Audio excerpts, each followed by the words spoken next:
Let's be specific, though.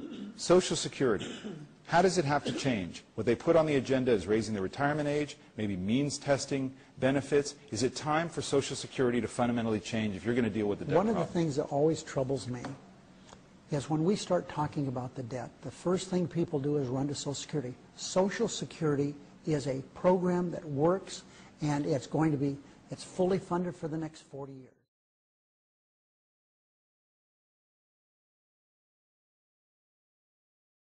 Can you tell the folks at home that no matter what happens, the Social Security checks are going to go out on August the 3rd?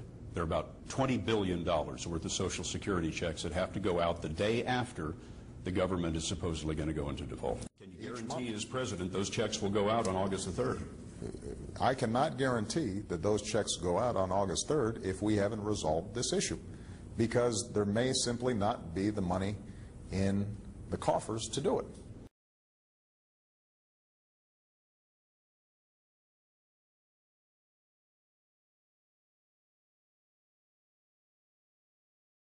But, sir, the Republican leader in the Senate said today that they can't do business with you. As long as you occupy this House, there will be no deal.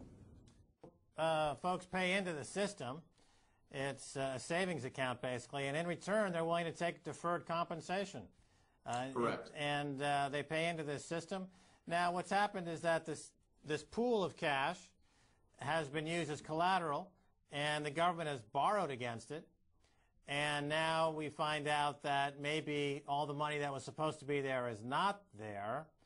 So what you're saying, really, the problem is the government, right? It's not the people who paid into their system, because they paid into the system. It's like buying a U.S. savings bond during World War II. People bought U.S.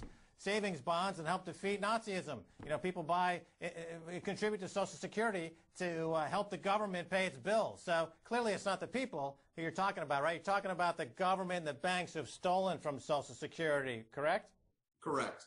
Yeah, the government basically has been derelict in its duty. It's ushered the public to the edge of bankruptcy, to the cliff of bankruptcy, when it was supposed to be shepherding it in a very different way. And so it's taken the people's money, but it doesn't have any money to show. In fact, it's borrowing simply to pay for its obligations.